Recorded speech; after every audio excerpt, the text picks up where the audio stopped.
Healing fam, how you guys doing? I hope you guys are doing great. Thank you for checking out my channel. Thank you if you're new, if you're a returning listener. Thank you. Subscribe, hit that like button so we can push out this video, so we can continue to do this work on healing trauma, mental health, should I go, all the things in between. If you're click on this video today, that means you are going through the same similar situation or you know someone. Today's video, we're going to tackle the subject of men intentionally scaling back, hiding money, having offshore accounts, excuses, taking you to court multiple times in order for them to not financially support their children. Let's talk about it. Part one of me talking about the $11.22 for my baby daddy and child support. So I see a lot of people have something negative to say about the situation. First off, let me explain something to you. I was 15 years old when I had my daughter, 15 years old, and this man was quite older than I was. I accepted the fact that I was a single parent. Year after year, me justified and making excuses why this man wasn't involved in my daughter's life. At 2 years old, establishing paternity because I was some kind of hoe and didn't know who my baby daddy was. In reality, he didn't want to admit to a 15-year-old kid. So after getting paternity, I was receiving food stamps, I was receiving housing, and I was receiving TANF from the state because I was 17 years old when she was 2 years old, living on housing and getting assistance. So yes, they put him on child support for $234 a month. The whole time she's been on child support, I have not received not one full payment. So all you in the comments talking about, oh yeah, you chose him as a baby daddy, or why did you choose him? This is what you get. I was the one chosen. I was a kid. So for y'all to be under the comments talking about, oh, she got her makeup done, she got her hair done, she can't afford to get her daughter some track shoes. Never said I couldn't afford it. My daughter took in consideration. My mom just paid bills. My mom just did this. So let me ask somebody else about shoes. I never told her to call that man. I don't even talk to that man. Don't even acknowledge him. But for y'all to sit up here and say, oh, well, you should accept the $11.22 since you put him on child support. It wasn't the fact of the $11.22. It was the fact that he was trying to be funny with my daughter, and she's a kid, bro. I just can't go past without reading a few of the comments regarding men who literally go out of their way, do different things, financial manipulation, control, in order to punish the woman who bore their children, to punish the wife, the ex-wife, the ex-girlfriend, the ex-fiance, because they don't want to take financially, be fully there for their children. There are divorces that happen, and there's a lot of men who dedicate to make sure that even beyond the fact that the marriage didn't work, they can go past their pettiness, their selfishness, but then, decide to fully invest in the children financially, set them up for a good future, set them up where the children will go to great schools, they have access to great clothing, stability, homes, environment, safety. But there's a lot of low energy, dark psychology of men who go out of their way. They don't want to be committed and do the work of being committed with this woman, but at the same time, post-divorce abuse, especially when it comes to finances, is so real and sometimes can go on for years. They use financial. These are men who might have businesses, they are lawyers, they are doctors, they are entrepreneurs, they are blah, blah, blah. They have the money, but they are not kind. They are so selfish and uptight with their money. It's disgusting. But let me read a few of the comments and let me know your thoughts and opinions in the comment section in the chat box.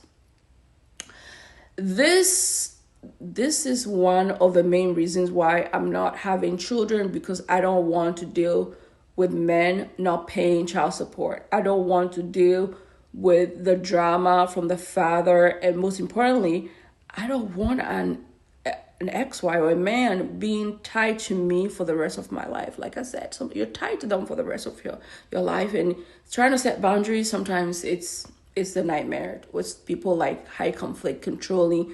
They want to remotely control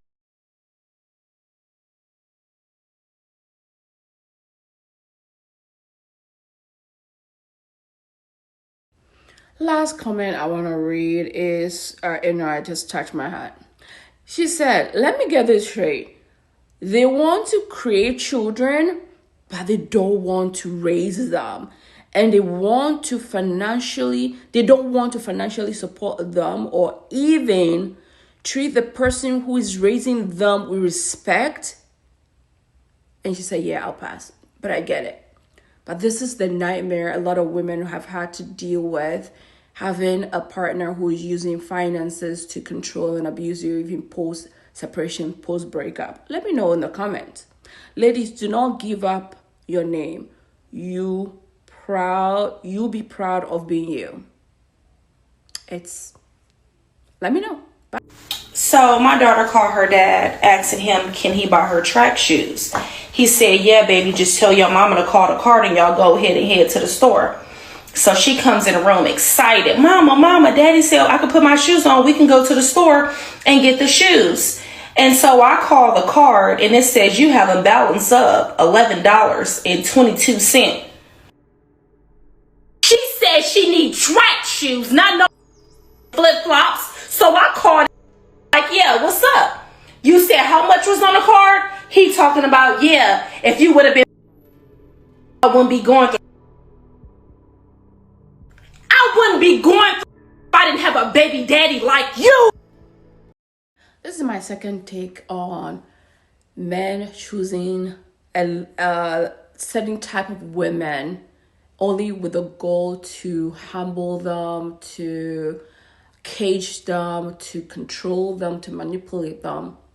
Many of those men have a lot of insecurities. They might have grown up also in an environment where that conditioning is there, mindset is there, misogynistic mindset is there. They might have grown up seeing their fathers, their uncles, their grandfathers doing the same thing. Although some of these men might equally be highly educated and intelligent, the conditioning, the unlearning of those patterns are not there, or they're not willing to do that, or they are with friends, because you are a sum total of the first 3 or 5 friends. The community is important, to environment is important. They have that side mindset.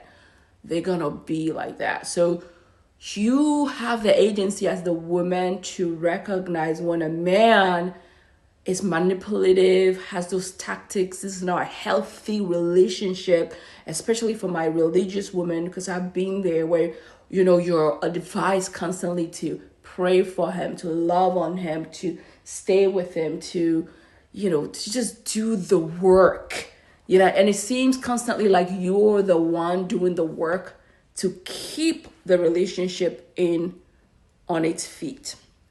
So sometimes those men, as much as I say they're high conflict, they might be highly narcissistic or whatever spectrum of narcissism they might be on, or truly they might have psychopathy and just lack empathy, the way their brain is set up, the wiring. You have to go back to neuroscience presentation, the brain wiring. There are times where people have endured so much trauma plus environmental conditioning that has really changed the wiring in their brain setup. Like, you just have to know that the way you show up to the world, this person's brain wiring is completely distorted, and there's nothing. It's like at the word that goes like it's just too far gone, and you just can't keep serving them you on a silver platter because you are just the perfect candidate.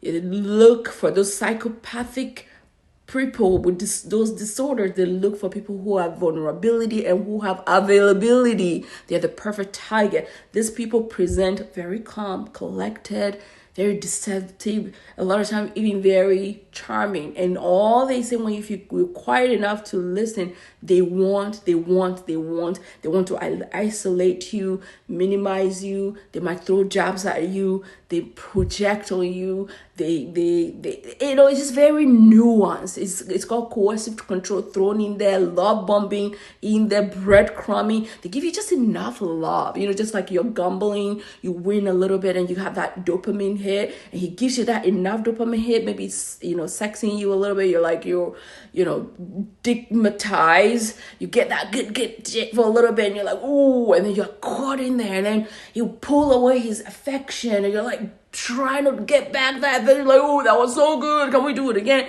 Or some women will stay in relationship wishing they can reinvent the first week of their dating, and it was so good that they want it back.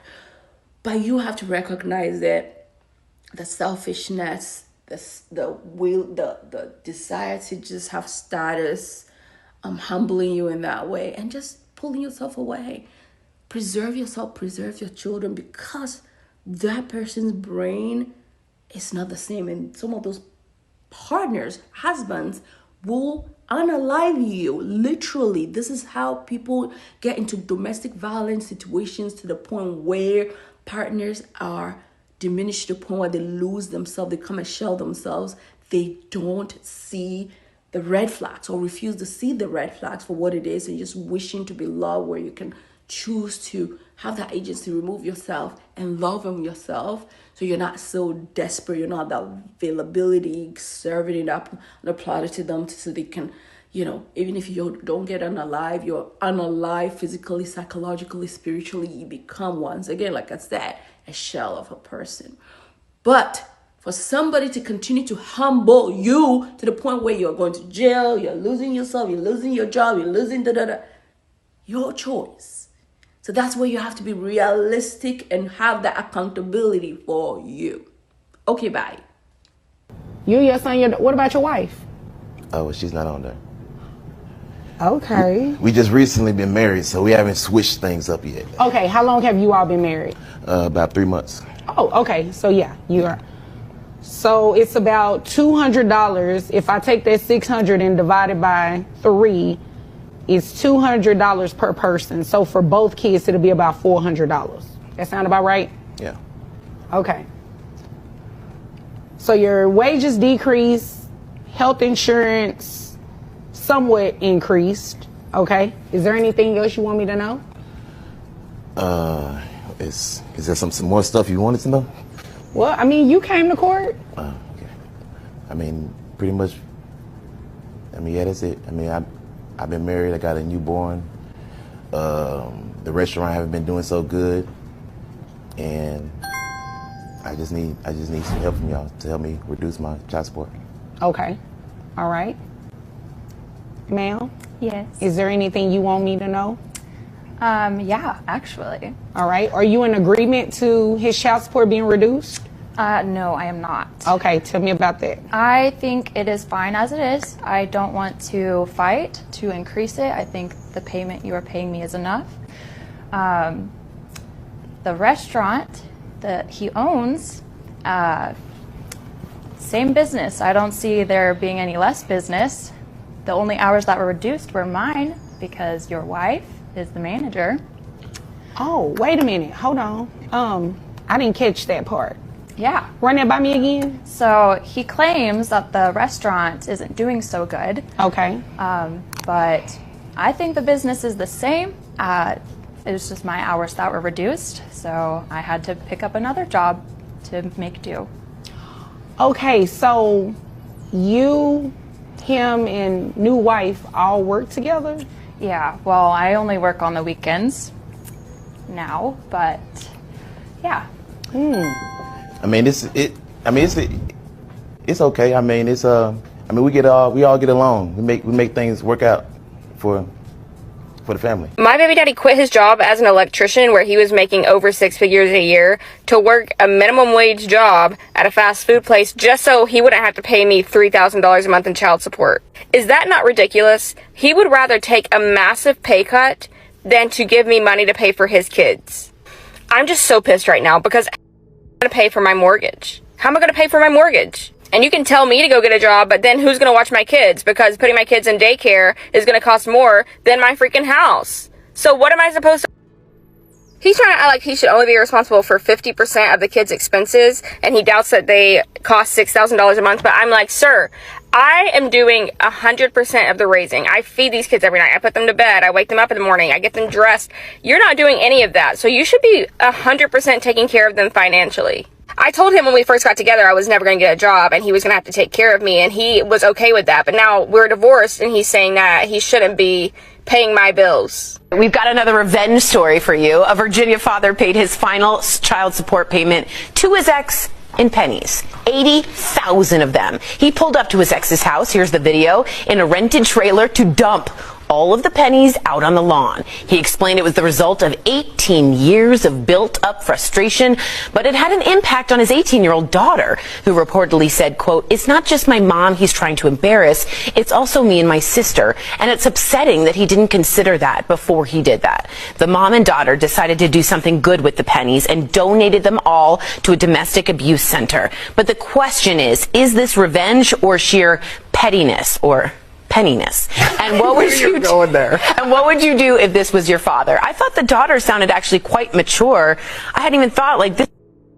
I'm so happy that the news station thought this was funny, because I think it's funny. I don't know why this was such a story. He made his last child support payment. What's the big deal? Oh, he paid in pennies? Wait, are pennies not legal tender? Can you not use pennies anywhere? Also, he's paying child support, which means that mom needs that child support money, right? Well, so why is she donating the money? I thought she needed the child support payments. And now that it's ending, I'm wondering if she feels some type of way about it. I know dad's excited, but how does mom and the daughter feel? Because it seems like he doesn't have a good relationship with his daughters, and obviously they don't co-parent well, because you don't just drop pennies off in your last payment if you have a good co-parent. Although I would do it as a prank, but my co-parent has to understand my humor for me to do it. This penny phobia has to stop. It's always the deadbeat dads that don't pay child support that say the mother of their child is always worried about money. Or it's the men who pay $100 a month for child support that say the mother of their child is living off of them. You ever notice the men that pay a lot in child support are the ones who never talk about it because they know that it's helping the mother of their child pay for their child? I really believe that it is so much harder to become a wife, to build a family, to serve, love, and nurture a husband than it is to be a businesswoman or a woman with a really successful career. She really said that becoming a wife is genuinely so much harder than having a successful career, as if men aren't the most easily satisfied creatures on earth. I could walk into 29 Palms right now, make eye contact with any man, and be married by sundown, and that's just reality. Yet we see broke couples in unstable situations get married all the time. Love, marriage, and building a family isn't some impossible task. It's often what people default to when they can't or don't want to pursue anything more ambitious. Being a wife isn't inherently harder, but you know what is hard? Navigating corporate America as a woman. We get paid less for the same job, emotional when we set boundaries, aggressive when we lead, and passed over for promotions because someone assumes that we might want kids one day. You can choose to be a wife, and that's fine, but let's not pretend that the harder path is being adored by a man who thinks a warm plate and a smile is peak womanhood. Some of us are out here succeeding in spaces that weren't built for us and doing it well. Think! Sometimes more than you pray. What can you do? Every woman here, you are married for instance, and all you do is have sex and give birth to children and cook good meals. I pity you, because full-time housewife is full-time suffering PLC. So you better do something with your life. If the totality of your financial life is dependent on your husband, you are a colossal disgrace. No man wants a liability around him. Every man wants an asset. Marriage is very sacrificial, and people think that when married couples say, oh, marriage is hard, marriage is wonderful, and marriage can be hard. But the hard part is not about arguments, difficult situations, difficult conversations. What's hard is that you have to lay your life down every day for this person. That is the difficult part. It's not about what you can face in life, because guess what? When you face hard things, you have a person there to hold your hand, and you're not alone. The difficult part is you being selfless and you saying, I'm gonna serve you despite on how you're serving me. So I need ladies to understand, just because you're a good mom, you're educated, or you own your own businesses, and you're handling things on your own, that does not make you automatically a good wife, right? A good wife requires other factors and characteristics. A wife is a role, just like being a mom is a role, or being an employee is a role. They're all different, right? I mean, you can have certain characteristics that can help be the foundation, but these are different hats and they require different things of you. First things first, you have to be a woman that can work with a man, right? And I'm finding a lot of women have a hard time doing that or don't want to do that. If you're going to be a wife, you got to learn how to navigate life with that man through the ups and the downs, right? Because you're going to have quite a few of those ups and downs, right? But the key is, even when you're down, you know, you have to be that same supportive woman. As long as he's supporting you or doing the best that he can, you're supposed to love him the way God loves you, right? And you're supposed to be his helpmate. A lot of women struggle with this. When you ask women what makes them a good wife, you know, they try to say, you know, I'm a good mom, da da da da da. You can be a good mom and not married, right? That has nothing to do with your husband, right? Because that wife title is directly tied to your husband. It's not tied to your children, right? So you have to take that into consideration. That's a whole separate relationship that you have to learn to nurture. And that's where women struggle.